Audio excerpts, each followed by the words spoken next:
Hello बच्चों, I hope you all are doing fine. Welcome to the Rao career institute. जैसे कि हम लोग पढ़ रहे थे इंडियन लॉज के बारे में, हमने अभी तक मैंडेटरी लॉज, कंपलसरी लेजिस्लेशन की बात करी। आज हम डिस्कस करने वाले हैं वॉलंटरी स्टैंडर्ड। तो voluntary standards as the name suggest क्या बोलता है कि कुछ हद तक फॉलो करा भी जा सकता है और नहीं भी करा जा सकता। तो इसी बात पे फोकस करके आज हम इसको पढ़ेंगे। So, there is an Agriculture Produce Grading and Marketing Act. Agriculture Produce Grading and Marketing Act जो आपका आया था 1937. This comes under the Directorate of the Marketing and Inspection. ठीक है, इसके लिए भी certain regulation है। Regulation क्या बोलता है कि जो भी आपके ग्रेड और स्टैंडर्ड्स हैं, जिसको किसने प्रिस्क्राइब करा है, प्रिस्क्राइब करा गया है by the agriculture and the allied commodities grading. इनका मेन क्या काम है? They help in sorting as per the quality attributes and the inspection are also included. कि जो भी प्रोडक्ट्स एग्रीकल्चर का जा रहा है उसकी ग्रेडिंग कैसे हो रही है। आपको याद होगा मैं अभी शुगर के बारे में बताया था आपको लास्ट लेक्चर में, तो मैं बता रही थी कि शुगर की भी टाइप्स होती है, वैरायटी होती है, कितनी वाइट है, कितना बड़ा उसका ग्रेन का साइज है, उस हिसाब से उसकी ग्रेडिंग होती है। तो इसी तरह जो आपका ये एग्रीकल्चर लॉ ये जो आया, इसका मेन फंक्शन क्या था, ये इसका जो रेगुलेशन था कि किस किस पॉइंट पे कहाँ पर काम करेगा। तो ये था कि ग्रेड एंड द स्टैंडर्ड, कि जो भी आप फूड प्रोडक्ट की बात कर रहे हो उसकी ग्रेडिंग क्या है, उसके क्या स्टैंडर्ड्स है, और वो स्टैंडर्ड्स कौन प्रिस्क्राइब कर रहा है, वो स्टैंडर्ड प्रिस्क्राइब हो रहे हैं by the agriculture and the allied commodities grading. और जिनका मेन फंक्शन क्या है, मेन फंक्शन इनका ये है कि क्वालिटी स्टैंडर्ड के एट्रीब्यूट्स को मेंटेन किया जाए और उनका इंस्पेक्शन प्रॉपर्ली किया जाए। अब इसी से रिलेटेड उसके कुछ स्पेशल फीचर्स है। स्पेशल फीचर्स क्या कहते हैं? Activity is based on marketing and grading at the producers level. मैं हूँ, मेरी एक क्रॉप फील्ड है, मैंने वहां पर गेहूं उगाया या मैंने वहां पर चावल उगाया। अब मैं कौन सी क्वालिटी का गेहूं उगाया, ठीक है। पंजाबी एक आपका, पंजाब का जो एक बहुत फेमस एक आपका गेहूं का ग्रेन का ग्रेडिंग रहता है, ठीक है, बहुत सारी डिफरेंट वैरायटीज रहती है। अब मैं कौन सी वैरायटी ग्रो कर रही हूँ, तो उससे मेरे ग्रेन का साइज कैसा होगा, उसकी थिकनेस कितनी होगी, उसके अंदर स्वीटनेस कितनी रहेगी, उसका कलर कैसा रहेगा, और उसको जब हम चर्न करेंगे, जब हम उस पर ग्राइंड करके उसका आटा बनाएंगे, तो उस आटे की क्वालिटी कैसी होगी, उसकी ग्रेडिंग वगैरह ये जो सब है, ये कौन डिसाइड करेगा कि किस लेवल का, किस क्वालिटी का मैंने बीज डाला, किस क्वालिटी का सीड डाला। That will be decided by me, I am the producer. मैं अपनी जमीन पे लगा रही हूँ, ठीक है। तो ये मैंने बताया कि भाई मैंने ये वाला सोनारिका वाला लगा, ठीक है, ये मेरा है। अब अगर मैं उसको लगा रही हूँ, तो ये अगर मैं बोल रही हूँ कि मैंने सबसे बेस्ट क्वालिटी का लगाया, तो जो ग्रेडिंग ऑफिसर है वो भी तो चेक करेंगे ना, उनको भी तो पता है ना कि कौन सी ग्रेडिंग का मैं क्या लगा रही हूँ और किस हिसाब से मैं मार्केट में उसका प्राइस मांग रही हूँ, ठीक है। तो ये जो भी एक्टिविटी होती है that is basically based on the marketing and the grading at the producer level. Agmark certification is also important. अभी हमने बात करी थी एक्सपोर्ट पर, एक्सपोर्ट के प्रोडक्ट्स में मैंने बताया था कि एगमार्क की सर्टिफिकेशन होती है लास्ट क्लास में। तो उसी तरह से एगमार्क की सर्टिफिकेशन जितनी भी आपके एग्रीकल्चर प्रोडक्ट्स है उन पे मैटर करती है, उनके लिए इंपॉर्टेंट है। Standards are being harmonised with the international standard. मैंने बताया ना कि अगर मैं इंटरनेशनल लेवल पे अपनी शुगर को एक्सपोर्ट करती हूँ या मैं अपने व्हीट को एक्सपोर्ट करती हूँ, किसी भी ग्रेन को, किसी भी सीरियल क्रॉप को अगर मैं एक्सपोर्ट कर रही हूँ, तो उसके ऊपर एगमार्क का एक सर्टिफिकेशन होना इज वेरी इंपॉर्टेंट, क्योंकि वो एक्सपोर्ट के लिए जा रहा है, ठीक है। तो मुझे जो भी चीजें यहाँ पर बनानी होगी that has to be up to the mark, up to that grade, gradation and the quality standards and parameters को मेंटेन करना इज इक्वली इंपॉर्टेंट। तो इन सबको गवर्न कौन करता है? प्रोड्यूसर है, उसने तो बोल दिया कि हाँ मैंने तो ये लगाया, क्या वाकई में ये लगाया? इसको देखेगा कौन? इसको देखेंगे जो इनके ऊपर अथॉरिटीज है, जो अथॉरिटीज हैं, जो इस मिनिस्ट्री के अंडर आती है, इस एक्ट के अंडर आती है, ठीक है। वो लोग इसको देखेंगे कि क्या ये प्रॉपर ग्रेडिंग और ये सब चीजों को ये फॉलो कर भी रहे हैं या नहीं, ठीक है। So standards are being harmonised with the international standard, उनके साथ में मैच करने की कोशिश करी जाती है, keeping in view that the WTO, what is WTO? World trade organisation. Global level की जब हम बात करते हैं बच्चा,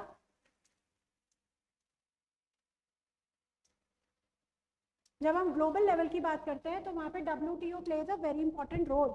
इनके बगैर काम नहीं चलने वाला। इनकी जो रिक्वायरमेंट है, इन्होंने जो सर्टिफिकेशन देना है एग्रीकल्चर कमोडिटीज के लिए, इन सबको करने की जरूरत क्यों पड़ती है? Because that will be in the favour, in the benefit of both the product producer and the manufacturer. कि अगर मैं बना रही हूँ, ठीक है, मैं प्रोडक्शन कर रही हूँ, फिर आगे वो कंज्यूमर तक जा रहा है, अगर उसकी ग्रेडिंग में क्वालिटी में कहीं पर भी ऊपर नीचे कोई भी ग्रेड होगा तो that will be not be acceptable, वो प्री शिपमेंट से ही पहले बाहर निकल जाएगा। और किसी तरीके से अगर हमारी कंट्री उसको आगे भेज भी देती है प्री शिपमेंट में उसको पास करके, तो वो वहां पर जाकर के रुक जाएगा, क्योंकि उनके तो सर्टेन नॉर्म्स है ना। आप इंटरनेशनल लेवल पर किसी चीज को लेकर के जा रहे हो, तो इंटरनेशनल लेवल पर अगर आप किसी चीज को लेकर के जाते हो, किसी चीज को रिप्रेजेंट करते हो, आपकी कंट्री की भी बात है कि आपकी कंट्री की तरफ से जा रहा है, उसकी भी एक रेपुटेशन की बात है।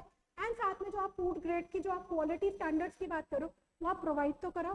तो ये सब चीजों को देखने के लिए कौन सी बॉडी काम करती है? Agriculture produce grading and marketing act हमारा पास हुआ था 1937 में, and this comes under the directorate of the marketing and the inspection. Clear? Coming to the next, bureau of Indian standards. Previous slide में भी हमने बीआईएस की बात करी थी, ब्यूरो ऑफ इंडियन स्टैंडर्ड्स मैंने लास्ट क्लास में आपको पढ़ाया था। ब्यूरो ऑफ इंडियन स्टैंडर्ड्स जो है, जिसका जो एब्रिवेटेड फॉर्म है दैट इज बीआईएस, ये इंडियन स्टैंडर्ड्स के इंस्टीट्यूशन में आता है। इसकी रेगुलेशन क्या है? It is basically meant to prescribe the grade standard, कि जो भी ग्रेडिंग बता रहे हैं उसके क्या स्टैंडर्डाइजेशन है। आपको पता है बीआईएस गोल्ड पे भी काम करता है। जो हम गोल्ड की अगर ज्वेलरी लेने के लिए जाते हैं तो उसके पीछे भी एक हॉलमार्क होता है, जिससे कि आपके साथ में कोई आपको गलत बोल करके कोई और ना दे दे कि गोल्ड बोल रहा और दे दिया आपको पीतल। ठीक है, तो उसके लिए भी बीआईएस है, ब्यूरो ऑफ इंडियन स्टैंडर्ड्स, जो ये कहता है कि जितने भी ज्वेलरी के डीलर्स हैं ऑल ओवर इंडिया वो हॉलमार्क ज्वेलरी बेचना है। और अगर आप अपनी ज्वेलरी लेते हैं तो आप भी हॉलमार्क चेक करिए बिफोर परचेजिंग एनी गोल्ड। ठीक है, तो अब आप देखिए कि जब वो सिंपल एक जो गोल्ड कमोडिटीज है उन पे वर्क कर रहा है तो फूड स्टैंडर्ड्स पे कहाँ किस लेवल पर वर्क करेगा। तो prescribing of the grade standards, formulation of the standard, की जो अगर वो ही बोल रहा है कि ये स्टैंडर्ड्स है तो स्टैंडर्ड्स भी तो फॉर्मुलेट करेगा ना। स्टैंडर्ड्स को बनाया गया है, ऐसे नहीं हमने कुछ भी उठा करके बोल दिया कि ये है तो ये है। चलो भाई, अगर मैं मार्केट में एप्पल लेने जा रही हूँ, अगर वो मुझे 250 रुपीज पर केजी बेच रहा है तो मैं पूछती हूँ ना कि 250 रुपीज केजी किस के हिसाब से, तो कहता है ठीक है 100 रुपीज केजी वाला भी मैं आपको एक सैंपल देता हूँ, आप खा के देखो और आप ये खा के देखो, you can actually make out the difference on your own. आप खुद से बताओगे कि यार ये वाकई में 250 रुपए किलो की एक कमोडिटी है जिसका मेरे को 250 रुपए पे करने में कोई प्रॉब्लम नहीं, क्योंकि बहुत अच्छा है। ठीक है, हम लोग कोई भी फ्रूट लेते हैं तो अगर मैं एप्पल की बात करें हम कहेंगे जूसी होना चाहिए, क्रंची भी होना चाहिए। ठीक है, क्रंच आना चाहिए जब मैं उसकी बाइट लूँ, उसका जो पील है जो छिलका है वो सॉफ्ट होना चाहिए। ठीक है, फ्रेश, उसको खा करके फील हो कि हाँ पता चले कि ये फ्रेश है। ठीक है, तो ये सारे जो क्वालिटी स्टैंडर्ड्स है, जो ग्रेडिंग है, इनको फॉर्मुलेट करा गया, इनको बनाया गया है कि ये पैरामीटर्स है, ये यहाँ पर इस हिसाब से होने चाहिए। अगर आप किसी फैक्ट्री में भी जाते हो, अगर वहां पर भी ग्रेडिंग हो रही होती है तो उनकी मशीन में भी ग्रेडर्स लगे हुए हैं कि बेस्ट वाला इधर जाएगा, जो वर्स्ट वाला है उसको इधर कर दो, और जो लो क्वालिटी वाला है उसको उधर कर दो। तो all these things, all these parameters are actually being formulated. So there is a formulation of standard, specification of the food, standards for the limit of toxic compound। कि भाई हमने पूरी कोशिश करी कि जो हमारा प्रोडक्ट है वो फ्री ऑफ कंटामिनेशन रहे, बट फिर भी ना चाहते हुए भी हैंडलिंग के टाइम पे मैं एक कार्टन से दूसरे कार्टन में डाल रही हूँ, मैंने प्रॉपर्ली उसको मैनेज तो करा, बट फिर भी कहीं ना कहीं कुछ हैंडलिंग प्रॉब्लम हो गई, कुछ एनवायरमेंटल फैक्टर्स हो गए। ठीक है, बारिश बहुत हो गई थी, फंगस का स्पोर रिलेशन बहुत हाई था, कहीं ना कहीं से वो उधर आ गया। तो अगर टॉक्सिक कंपाउंड है तो उसकी भी एक परमिसेबल लिमिट है कि अच्छा अगर थोड़ा बहुत हो गया तो चलो मान्य है, बट अगर उससे ज्यादा जाएगा जो कहीं ना कहीं कंजम्पशन पे आपको हार्म करेगा, तो that doesn't come under the permissible limit, right? So there has to be the standard for the limit of the toxic compounds as applicable. Implementation of the regulation by promotion through its voluntary and the third party certification system. ऐसा नहीं होता कि मैंने एक product करा तो मैं directly जाकर के उसको सेल कर रही हूँ। There will be so many parties in between कि मेरा प्रोडक्ट, जैसे कोई एक किसान है, छोटा किसान है, जाएगा किसी बड़े किसान को या कोई एक ऐसी मंडी में जाकर के देगा, फिर वो छोटी मंडी से बड़ी मंडी में जाएगा और फिर फाइनली मेन वो आपका जो सरकारी मंडी होती है वहां तक पहुंचता है, फिर वहां पर उसके रेट डिसाइड होते हैं, राइट? तो उसी तरीके से ये जो भी आपके इम्प्लीमेंटेशन है, ठीक है, ये आपके कहीं ना कहीं से ये जो बीआईएस आ रहा है इसका जो इम्प्लीमेंटेशन है that is promoting through the voluntary and the third party certification system, जो कि स्पेसिफाई करता है packaging and the labelling requirement की ये सारी चीजें भी होनी ही चाहिए। अब इसके कुछ स्पेशल फीचर्स भी होते हैं। स्पेशल फीचर्स क्या कहते हैं? जनरल गवर्न और हाइजीन।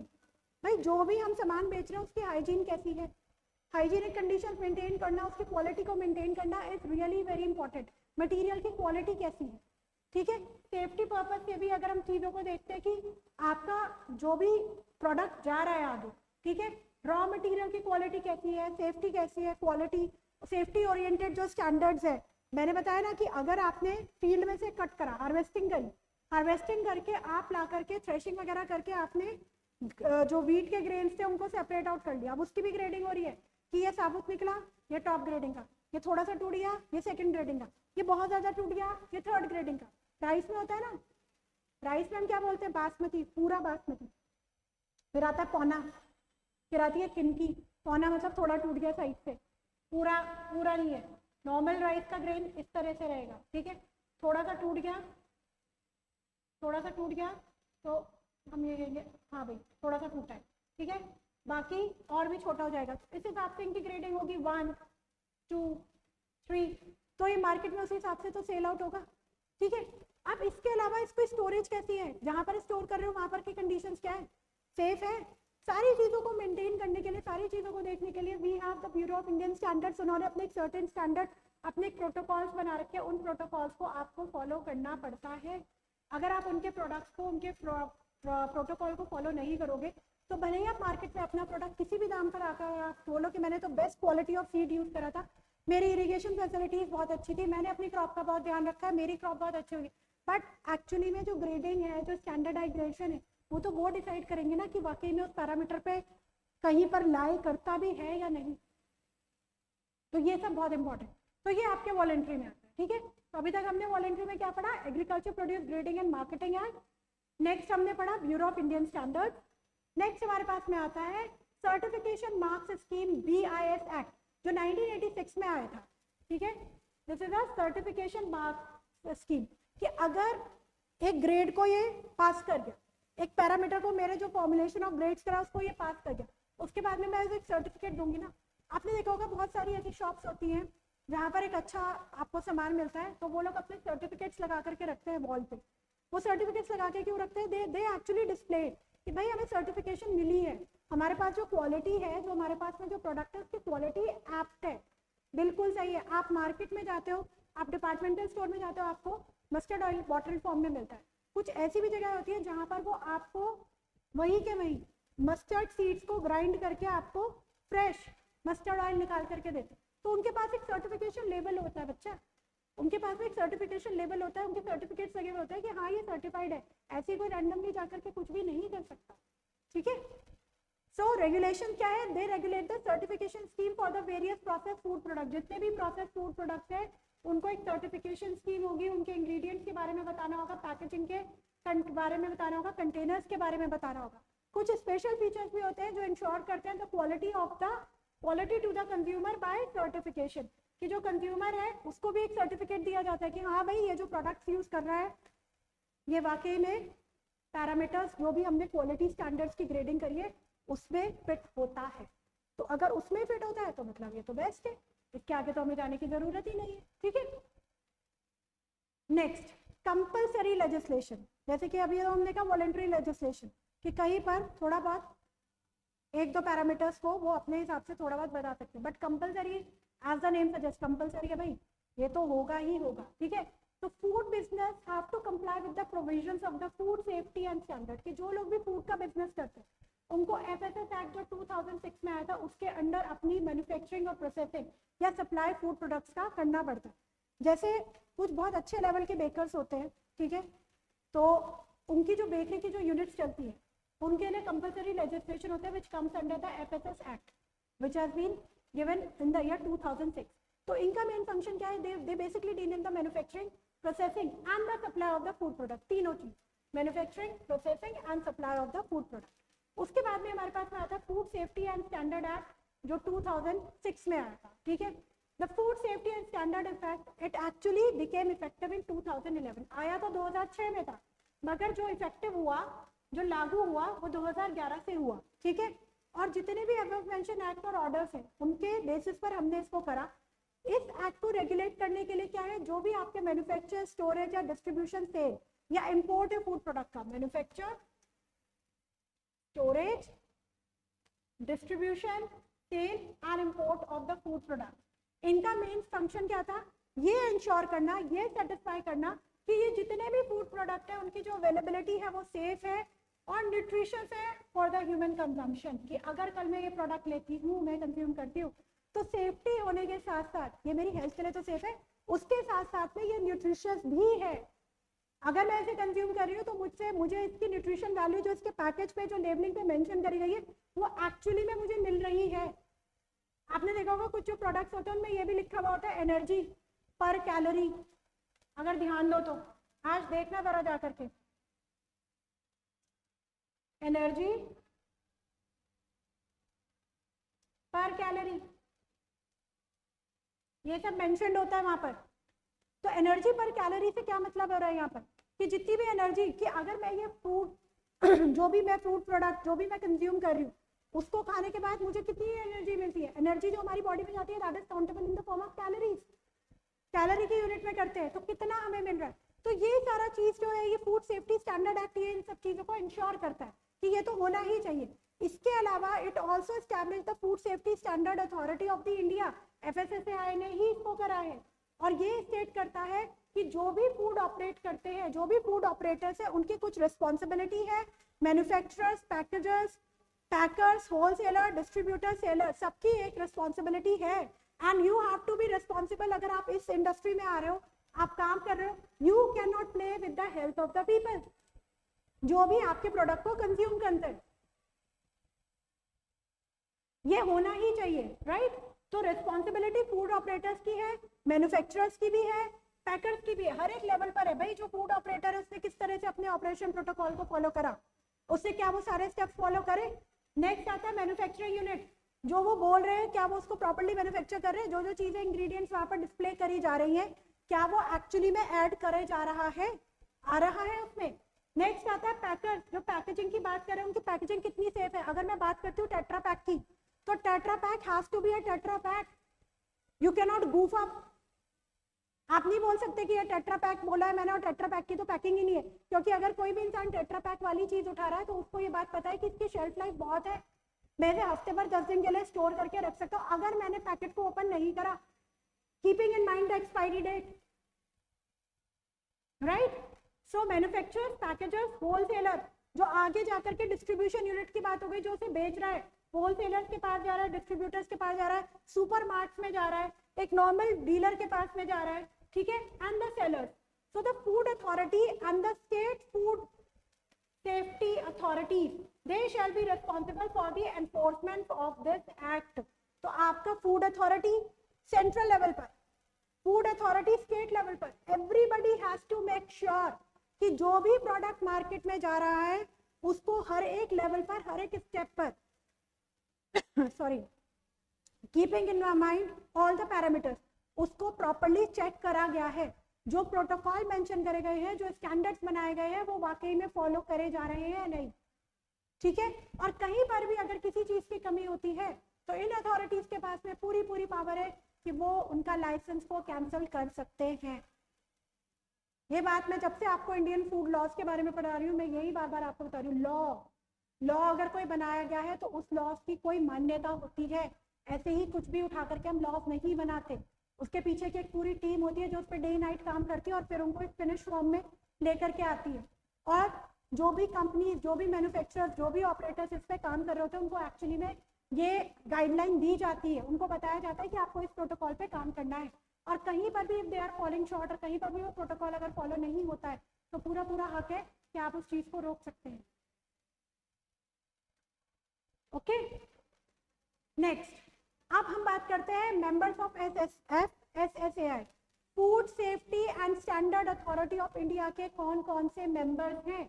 तो FSSAI कंप्राइजेज अ चेयरपर्सन, सबसे पहले यहाँ पर एक चेयरपर्सन होंगे जो सबसे टॉप मोस्ट पोजीशन पर होंगे, उसके बाद में 22 अलग से मेंबर्स होंगे, जिसमें से जो 1/3 है वो आपकी कम से कम विमेन होनी चाहिए, ऐसा नहीं है कि सब मेल्स ही होंगे, ठीक है। अगर 22 मेंबर्स है तो उसमें से 1/3 आपके विमेन भी होने चाहिए, ठीक है, वुमेन मेंबर्स भी होने चाहिए। It also consist of the central advisory committee होती है जिसका काम क्या होता है, it is looking after the interest of the food industry, कि भाई ऐसा भी नहीं होना चाहिए, फूड इंडस्ट्री है भाई, को इतना पैसा लगा रहा है और हमने लॉस को इतना ज्यादा स्ट्रिक्ट और रिस्ट्रिंजेंट कर दिया कि वो कर ही नहीं पा रहा कुछ, वो केस भी नहीं होना चाहिए, ठीक है। तो they are basically meant to keep checking the interest, keeping in mind the interest of the food industry, agriculture, consumers, relevant research body। क्योंकि भाई देखो आजकल तो ये बहुत कॉमन चीज है कि जितनी भी बड़ी बड़ी इंडस्ट्रीज है, अगर वो कोई भी प्लांट रन करती है तो उनकी एक रिसर्च कमेटी भी होती है, उनकी रिसर्च एडवाइजरी कमेटी होती है, उनका रिसर्च का एक सेंटर भी होता है जिसपे वो काम कर रहे होते हैं। अब फॉर एग्जाम्पल अगर मैं पतंजलि की बात करूँ तो पतंजलि एक बहुत बड़ी ब्रांड है, FCI ब्रांड है, फूड एंड कंज्यूमर का काम करती है। पहले वो मेडिसिन से आए थे, आज के डेट में उनके पास में बहुत सारे प्रोडक्ट्स हैं, उनका आटा भी है, उनका हेयर ऑयल भी है, ठीक है, उनकी बिस्किट्स भी है, उनका घी भी है, उनका बहुत कुछ है, ठीक है। तो वो कंज्यूमर अफेयर्स में एक्चुअली आ चुके हैं, ठीक है। तो अगर हम उसकी बात करते हैं तो उनकी भी एक रिसर्च डेवलपमेंट की एक अलग से यूनिट है जिनका काम यही होता है कि जो भी प्रोडक्ट वो मार्केट में लेकर के आ रहे हैं उसको प्रॉपर्ली टेस्ट करा गया, ठीक है, देखा गया। तो यहाँ पर कुछ आपके रिसर्च से रिलेटेड भी हो गए, फूड लेबोरेटरीज भी होती है कि जहाँ पर जो भी फूड बन रहा है उसके स्टैंडर्ड को चेक भी किया जा रहा है कि किसी तरह से हार्मफुल ना हो, तो क्लिनिकल लेवल पर भी हम लोग टेस्टिंग करते हैं, ठीक है। तो ये जो पूरा एक्ट है आपका, it basically contains the provisions regarding the packaging and the labelling of the food, किस तरह से पैक हो रहा है, जहाँ पर पैकेजिंग हो रही है क्या वो कंडीशंस जो भी आसपास का एरिया है have it been properly sanitized, hygiene conditions maintain करी जा भी रही है या नहीं, ठीक है। तो ये भी बहुत इंपॉर्टेंट होता है। लेबलिंग क्या है, मैं बार बार बोलती हूँ कि आज के डेट में one has to be very very much conscious. आप मार्केट में कुछ भी लेने जाते हो बेटा, प्रोडक्ट उठा करके लेबल पढ़ो। आपको मैं बता दूँ कुछ दिन पहले एक केस आया था जिसमें बॉर्नविटा, जिसको वो एनर्जी ड्रिंक बोलते थे, उन्होंने बोला कि Bournvita is not a nutrition और energy drink, it is something which is flavour, क्योंकि इसमें शुगर इतना ज़्यादा है, इसमें कोकोआ इतना ज़्यादा है, तो वो एनर्जी लेवल के बेसिस पे कहाँ अच्छा हुआ। अगर आप 1 स्कूप या 2 स्कूप भी लेकर के अपने 1 ग्लास ऑफ मिल्क में ऐड करते हो तो just check the amount of the sugar you are taking in. तो एक तरीके से बच्चे को अगर हम रोज वो देते हैं तो वो कहीं ना कहीं जाकर के एडिक्टिव हो जाता है उसके लिए। तो आप उसको एनर्जी ड्रिंक मत बोलिए, यू जस्ट कॉल इट अगर फूड सप्लीमेंट या कोई भी एक न्यूट्रिशन ड्रिंक थोड़ा बहुत। तो इसलिए बोलते हैं कि हमेशा अपना लेबल पढ़ो।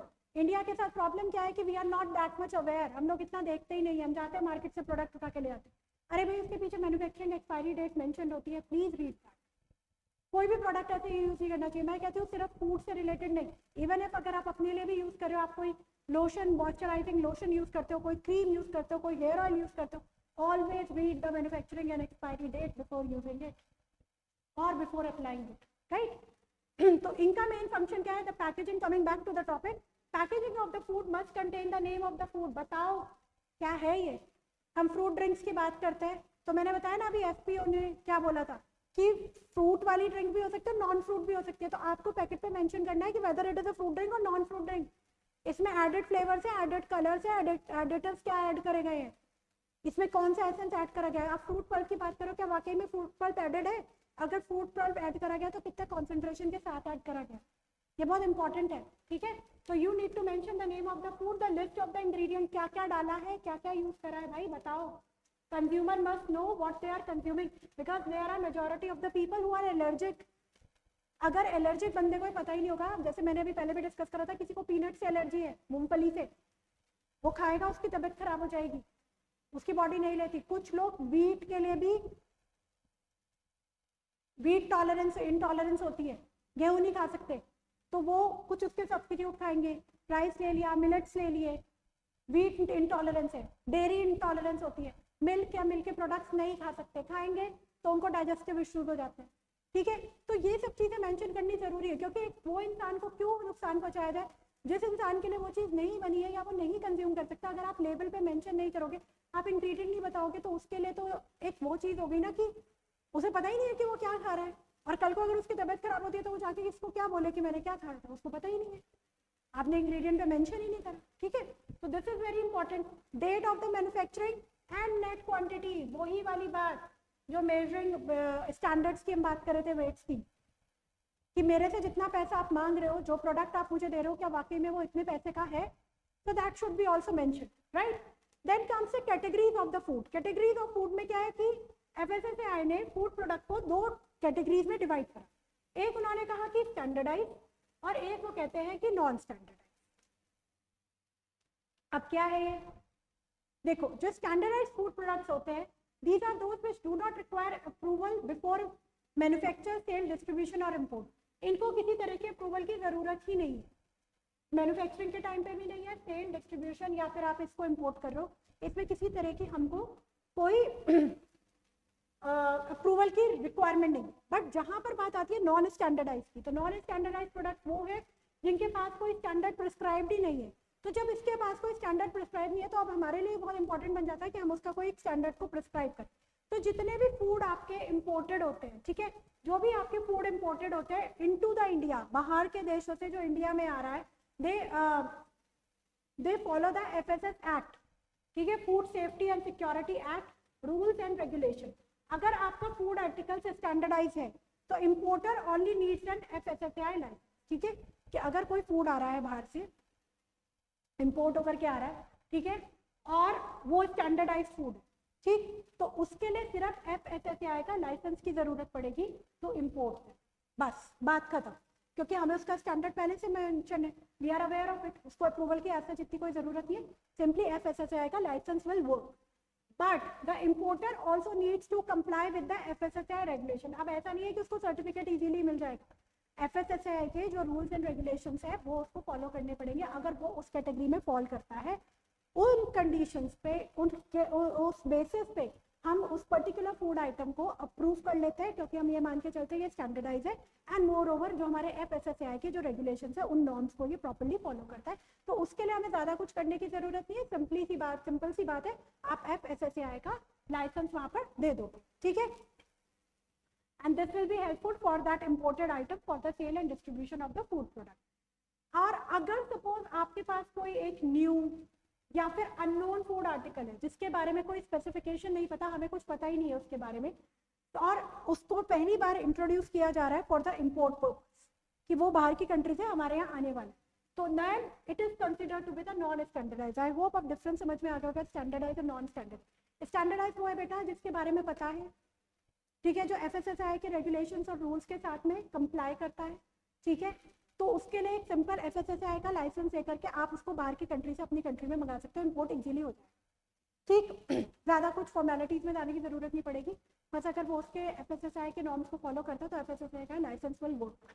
बट अगर कोई एक ऐसा फूड आइटम है जिसके बारे में हमें कुछ भी ज्ञान नहीं है, हमें पता नहीं है, वो इम्पोर्ट हो रहा है, कुछ नया है, कुछ ऐसा जिसके बारे में नहीं पता है, तो उसके लिए आपको उसको हम नॉन स्टैंडर्डाइज फूड की तरह मानेंगे, और उसकी अप्रूवल के लिए देयर इज अ सेक्शन 22, इसके थ्रू उसको जाना पड़ेगा ऑफ द FSSAI 2006 का जो FSSAI है उसके अंदर एक सेक्शन आता है, सॉरी FSS जो एक्ट है आपका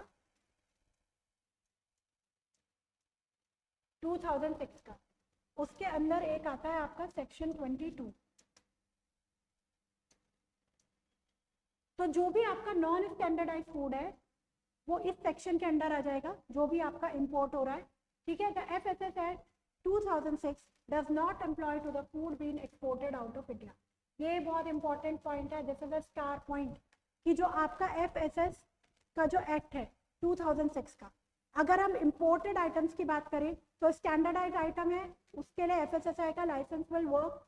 अगर आपका नॉन स्टैंडर्डाइज आइटम है जिसके बारे में आपको पता नहीं है तो आपका सेक्शन 22 आता है अंडर द FSS एक्ट, ये इसके अंडर फॉलो होगा। अगर वहां पर वो उन पैरामीटर्स को फॉलो करता है तब जाकर के हम उसको पास करेंगे, तब आप उसको अप्रूवल दी जाएगी कि इसको आप इंपोर्ट कर सकते हैं। इसके अलावा अगर आपने कोई भी फूड का आइटम एक्सपोर्ट करना है आउट ऑफ इंडिया दूसरी कंट्री में, उसमें FSS एक्ट 2006 एप्लीकेबल नहीं है। वही चीज यहाँ पर बताई, the FSS act 2006 does not apply to the food being exported out of India। ठीक है, so I hope this is clear। Coming up to the next slide, अब हम बात करते हैं टाइप्स ऑफ लाइसेंस की। अभी हमने कहा था कि FSSAI का लाइसेंस मिल जाएगा अगर आपका स्टैंडर्डाइज फूड है, तो अब डिपेंड करता है ना कि फूड का ग्रेडिंग क्या है, फूड है क्या, तो उसके हिसाब से उसके लाइसेंस होते हैं FSSAI के। तो basically licenses are available under the FSSAI। 3 तरह के लाइसेंस। सबसे पहला जो लाइसेंस आता है वो हमारा रजिस्ट्रेशन का आता है। रजिस्ट्रेशन क्या कहता है, no license is required for the businesses with an annual turnover of fewer than 12 lakh. अगर कभी कोई एक बिजनेसमैन है और उसका साल भर का टर्नओवर 12 लाख से भी कम है तो उसको किसी लाइसेंस की ऐसा जरूरत ही नहीं है, ठीक है। Only the registration is sufficient for it, उसको बस वो रजिस्ट्रेशन करा ले, उसमें भी काम चल जाएगा, क्योंकि जो उसकी पर एनम की इनकम है वो 12 लाख से भी कम है।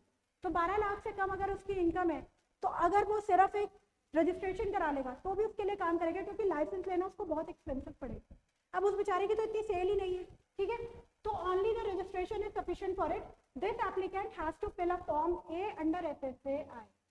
अच्छा, अब अगर इस इंसान का टर्नओवर 12 लाख से भी कम है तो इसको क्या करना होगा, इसको FSSAI का एक फॉर्म ए होता है वो फिल करना होगा। उस फॉर्म के अंडर इसको रजिस्ट्रेशन मिल जाएगा और ये अपना काम कंटिन्यू कर सकता है। इसको लाइसेंस की जरूरत नहीं है। क्यों नहीं है?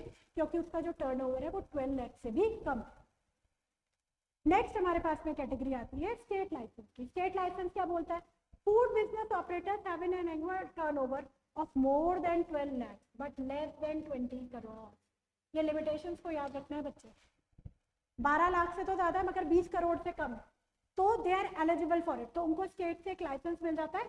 उसके लिए उनको फॉर्म बी फिलअप करना पड़ेगा, ठीक है। Form A is just to get the, इन पर क्वेश्चन आते हैं। Form A is for the registration, ठीक है। Form B is for the licence, state licence. Clear? उसके बाद में आता है सेंट्रल लाइसेंस। सेंट्रल लाइसेंस क्या कहता है कि जितने भी आपके फूड बिजनेस ऑपरेटर्स हैं जिनका annual turnover is more than 20 crore, more than 20 crore are eligible for it. उसके लिए form B must be filled up for it. A के साथ भाई रजिस्ट्रेशन होगा, लाइसेंस होगा तो रजिस्टर तो वो कराएंगे, ऑब्वियस सी बात है, फॉर्म में फिल करेंगे। उसके साथ साथ वो फॉर्म बी भी फिल करेंगे क्योंकि इसका जो टर्नओवर है वो 20 लाख से ज्यादा है, right. So I hope this is clear. The types of license. So we have 3 type of license: registration, state and central license. उन सबकी अपनी अपनी conditions होती है। 12 लाख से कम अगर इनकम है तो सिर्फ रजिस्ट्रेशन कराने से काम चल जाएगा, लाइसेंस करने की लेने की जरूरत नहीं पड़ेगी, फॉर्म ए फिलअप करो। अगर स्टेट लाइसेंस है 12 लाख से लेकर 20, 12 लाख से ज्यादा 20 करोड़ से कम अगर आपका सेल है पर एनम तो you are eligible for getting the state license, so you have to fill up the form B. Central license के लिए बिजनेस ऑपरेटर्स जिनका annual turnover is more than 20 crore they also need to fill up the form B. So I hope this point is very much clear. इसमें और कुछ तो बताने की आज तक जरूरत नहीं है। नाउ अब बात आती है फंक्शंस ऑफ FSSAI। हमने कहा कि हमारे पास में food safety and standard authority of India है, तो भाई इनके क्या फंक्शन है, ये किस किस फील्ड में कहाँ पर किस तरीके से काम करते हैं। To frame the regulation for food safety standard, ये इनका सबसे पहला काम क्या है कि भाई रेगुलेशंस बनाओ, सख्ताई बरतो, कुछ रूल्स बनाओ। अगर हम रूल्स नहीं बनाएंगे तो हमारी बात कोई सुनने वाला नहीं है, ठीक है। तो सबसे पहला काम तो यही है to form the regulation of food safety standard. Second याद है setting the guideline for the proper regulation of food laboratory, कि जो फूड की लेबोरेटरीज है उनके लिए भी गाइडलाइन बनाई जाएगी कि यही गाइडलाइन फॉलो करनी है आपने। इसके बाहर अगर आप जाएंगे तो आपकी लैब का लाइसेंस भी हम लोग कैंसिल कर सकते हैं, क्योंकि आपकी लैब में जो स्टैंडर्ड प्रोटोकॉल्स हमने बोले उसके अकॉर्डिंग तो काम हो ही नहीं रहा है, right. Third is the contributors to the international technical standard in food. आप अगर इंटरनेशनल लेवल पर कोई चीज जानी है तो that must match the international standard. तो अगर वो कहीं ना कहीं से इंटरनेशनल स्टैंडर्ड्स में फॉल आउट कर रहा है, वो उसको नहीं मैच कर रहा है, तो ये देखेगा, क्योंकि अगर प्री शिपमेंट पे कोई चीज जा रही है इंटरनेशनल लेवल पे वो मैच ही नहीं करे तो वहां से लेकर स्टार्टिंग पॉइंट से लेकर एंड पॉइंट तक अगर आप उस चीज को लेकर के आए क्या फायदा, ठीक है। So they keep a check on this. Then they also promote the awareness about food safety and nutrition in India. मैंने बताया ना लेवल चेक करो, क्यों बोलते हैं FSSAI ने कर दिया, वो कह रहा है कि आप भी तो अवेयर बनो ना। एक हिंदी में हम बोलते हैं ना स्लोगन, जागो ग्राहक जागो। भाई तुम भी तो देखो ना, तुम जितना पैसा पे कर रहे हो उसने पैकेट पे तो लिख दिया, क्या वाकई में उसमें उतना कंटेंट है, उतना है, उतना ग्राम है, उतना केजी है, ठीक है। और जो लेबल्स उसने मेंशन कर रखे हैं, जो उसने इंग्रेडिएंट मेंशन करे हैं, क्या वो प्रॉपर्ली उसके अंदर फॉल करते हैं, ठीक है। तो ये सब बहुत इंपॉर्टेंट चीज है। अभी कल को अगर मैं कोई सॉस लेने जाऊँ, कोई केचप लेने जाऊँ, तो मेरा ये बनता है कि मैं FPO चेक करूँ। अगर मुझे कहीं पर भी उसमें FPO दिखाई नहीं दे रहा, मुझे बैच नंबर दिखाई नहीं दे रहा, I can directly complain to the consumer form कि भाई वो जो फूड सेफ्टी के जो स्टैंडर्ड्स है उससे मैच नहीं कर रहा। न्यूट्रिशन वैल्यू अगर उसने मेंशन नहीं करी कि इसको खाने से मुझे कितनी कैलोरी ऑफ एनर्जी मिलेगी, क्या प्रोटीन मिलेगा, कौन से विटामिन मिलेंगे, कौन से मिनरल मिलेंगे, तो आई कैन से बताओ भाई। आता है ना मार्केट में कैलिफोर्निया आलमंड्स, इसको खाने से आपको इतना प्रोटीन मिलता है, इतना विटामिन मिलता है, विटामिन ए मिलता है भाई इतना। If I am going to consume 5 pieces of almonds तो मुझे कितना विटामिन ए मिलेगा। तो there is the dietary balance, ठीक है। तो फूड जो FSSAI है ये सब तो रेगुलेशन का काम करता है, गाइडलाइन बनाता है, उसके साथ साथ ये अवेयरनेस प्रोग्राम भी चलाता है कि फूड सेफ्टी और न्यूट्रिशन का पता होना चाहिए, ठीक है। Now there are certain key areas which are covered by the Indian food laws. The Indian food industry must follow the standard of the food products which are regulated by the Food Safety and Standard Act.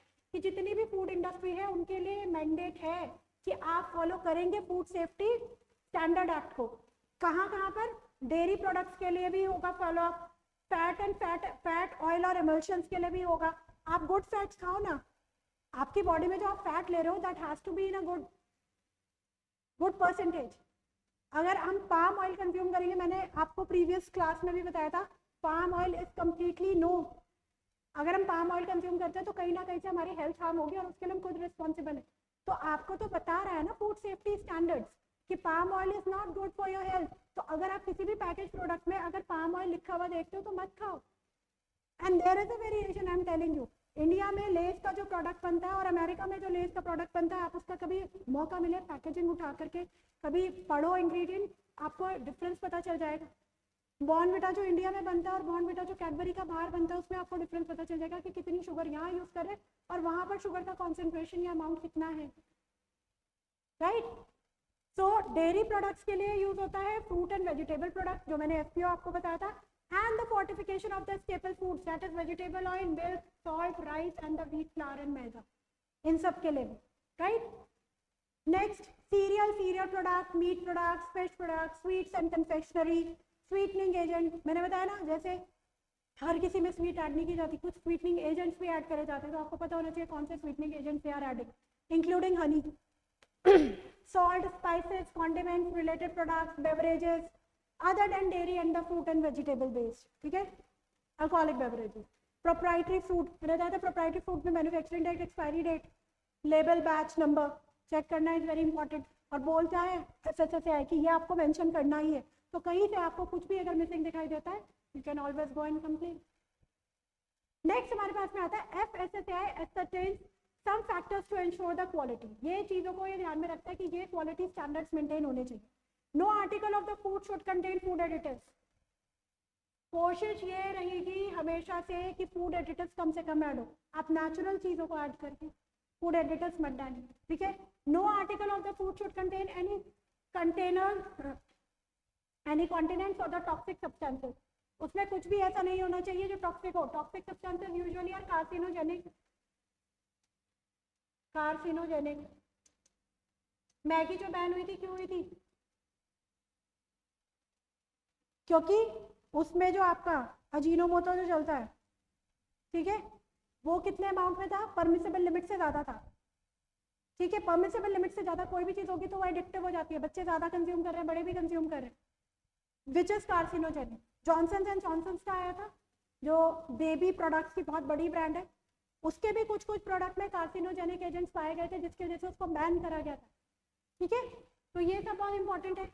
No article of the food should contain excess amount of pesticides or insecticides। हमें पता है कि आज के time में crop को बचाने के लिए इतने लार्ज पॉपुलेशन साइज को फूड प्रोवाइड कराना it's not that easy.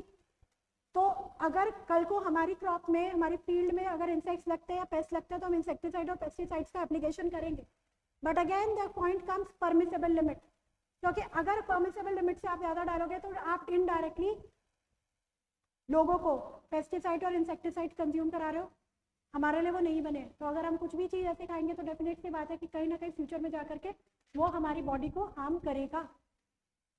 Next comes the modified articles of the food should be manufactured, processed और sold, okay. And every article of the food should adhere to the standards of packaging and labelling.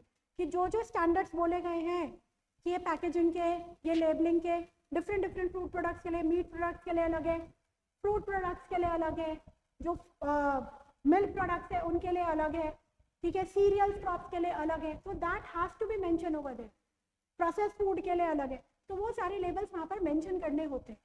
So I hope I have made myself very much clear with the Indian food laws जो हम follow करते हैं. Mandatory laws क्या है, voluntary क्या है, कौन कौन सी बॉडीज हैं जो इन सब पे वर्क कर रही है, उनके क्या ऑपरेशन करने के लिए कौन सी मिनिस्ट्रीज के अंडरटेकिंग आते हैं, किस ईयर में कौन सा एक्ट आया था, जो भी एक्ट्स हैं उनका फोकस कहाँ रहता है, किस किस चीज़ों पे वो काम करते हैं, कौन कौन से एरिया में काम करते हैं, sanitation, manufacturing, processing unit, wholesaler, dealer, distribution, हर एक लेवल पर डिफरेंट अथॉरिटीज है जो काम करती हैं.